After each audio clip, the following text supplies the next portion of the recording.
What's the difference between the two statements? First, a majority of our customers let us know they like our new features very quickly. Second, 82.43% of our customers call within 18 hours of a new release to say they love it. I look at statement number one and think, that's pretty nice. I look at statement number two and think, these guys must be awesome. Why? Well, a few reasons. People believe statistics and numbers. People can use those numbers and statistics as logical reasons to buy. Numbers don't lie. It looks like we have data that we track very carefully, so we must be concerned about customer satisfaction.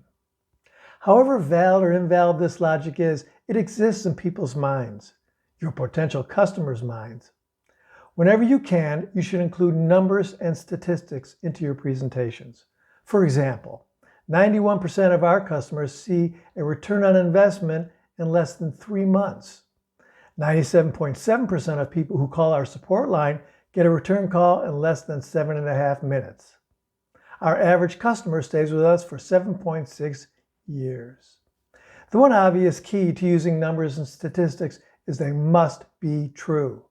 Sales leaders, help gather as much data about your products, services, etc., and put numbers behind them. They can be your most powerful form of persuasion. I hope this helps you.